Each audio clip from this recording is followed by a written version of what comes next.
Assalamualaikum warahmatullahi wabarakatuh. Pada video ini saya akan membahas mengenai implikasi dan biimplikasi serta negasi pernyataan majemuk pada logika matematika.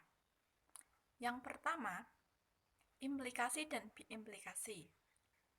Implikasi merupakan pernyataan P dan Q dapat digabung dengan kata hubung logika jika titik-titik maka titik-titik, sehingga terbentuk sebuah pernyataan majemuk. Jika P maka Q, yang disebut implikasi. Nah, implikasi dinotasikan dengan P tanda panah ke Q. Nah, lambangnya seperti itu. Ini adalah tabel kebenaran dari implikasi. Implikasi itu terdiri dari dua kalimat, misalnya kalimat P dan kalimat Q. Misalkan ada kalimat P benar dan kalimat Q benar, maka implikasinya menjadi benar. Kalau P-nya benar, Q-nya salah, dia akan menjadi salah. Kemudian, jika kalimatnya salah dengan benar, dia akan menjadi benar, dan kalimat salah dengan salah menjadi benar. Nah, dalam implikasi, kalau kita amati, dia akan menjadi implikasi pernyataan salah ketika benar dengan salah. Nah, ini adalah contoh soal dari implikasi. P. Indonesia negara maju. Q. Semua penduduk Indonesia sejahtera. Maka implikasinya, jika Indonesia negara maju, maka semua penduduk sejahtera. Nah, jadi implikasi itu seperti tadi, kalimatnya menjadi jika P maka Q, jika titik-titik maka titik-titik. Nah, kemudian biimplikasi. Pernyataan P dan Q dapat digabung dengan kata hubung logika menjadi titik-titik jika dan hanya jika titik-titik, sehingga terbentuk sebuah pernyataan majemuk P jika dan hanya jika Q yang disebut biimplikasi. Nah, kalau notasinya, kalau tadi panahnya kan hanya satu, kalau implikasi, nah ini tuh seperti dua arah panah ya. Inilah tabel kebenaran dari biimplikasi.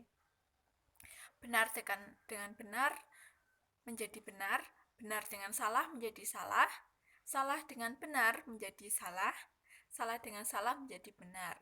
Atau kalau kita amati dalam biimplikasi ini, dia akan menjadi benar jika dia ketemunya sama, misalnya benar dengan benar atau salah dengan salah. Nah, maka hasil biimplikasinya menjadi benar. Nah, ini adalah contoh soal dari biimplikasi. Contoh, P. Manusia dapat hidup. Q. Ada oksigen. Nah, tadi dalam pengertian, caranya adalah menambahkan kata jika dan hanya jika di antara dua kalimat. Maka biimplikasinya menjadi manusia dapat hidup jika dan hanya jika ada oksigen. Nah, selanjutnya adalah negasi pernyataan majemuk. Nah, negasi pernyataan majemuk itu ada 4. Yang pertama, konjungsi, disjungsi, implikasi, dan biimplikasi. Nah, yang pertama, negasi pernyataan majemuk konjungsi. Nah, jika konjungsi dinegasikan, maka hasilnya akan disjungsi dari negasi P dan negasi Q ya. Negasi itu kan tadi kebalikannya ya, kemarin di part 1. Nah, jadi misalnya saya suka buah dan tidak suka sayur. Nah, maka negasinya si P, P-nya itu kan saya suka buah, maka negasinya saya tidak suka buah. Kemudian disjungsi dan kita ubah menjadi atau.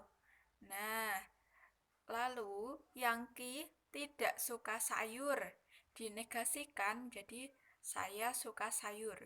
Jadi jawabannya saya tidak suka buah atau saya suka sayur. Selanjutnya, negasi pernyataan majemuk disjungsi. Jika kalimat disjungsi dinegasikan, dia akan menjadi konjungsi dari negasi P dan negasi Q. Contoh, Parto pergi ke sekolah atau bermain di rumah Eko. Nah, P-nya adalah Parto pergi ke sekolah, maka negasinya Parto tidak pergi ke sekolah. Kemudian, atau kita ganti dan. Negasi konjungsi itu disjungsi atau diubah menjadi dan. Kemudian, Q-nya adalah bermain di rumah Eko. Maka negasi Q-nya tidak bermain di rumah Eko. Nah, sehingga jawabannya Parto tidak pergi ke sekolah dan tidak bermain di rumah Eko. Selanjutnya, implikasi ya. Implikasi. Nah, implikasi jika dinegasikan, dia akan menjadi konjungsi P dengan negasi Q. Nah, contohnya, matahari bersinar cerah, maka hari ini tidak hujan. Nah, jawabannya P itu matahari bersinar cerah, masih tetap menjadi P, matahari bersinar cerah. Maka, nah kita ganti konjungsi ya. Maka diganti dan. Kemudian Q-nya hari ini tidak hujan. Maka negasi Q-nya hari ini hujan. Nah, jadi jawabannya matahari bersinar cerah dan hari ini hujan. Kemudian biimplikasi. Nah, biimplikasi jika kita negasikan, dia bisa menjadi konjungsi dari P dengan negasi Q atau disjungsi dari Q dengan negasi P. Nah, ini contoh. Sudut suatu segitiga sama besar jika dan hanya jika segitiga itu sama sisi. Nah, maka jawabannya sudut suatu segitiga tidak sama besar jika dan hanya jika segitiga itu sama sisi. Nah, berarti kita cukup menggantikan negasinya salah satu saja, di P-nya atau di Q-nya. Begitu. Yes.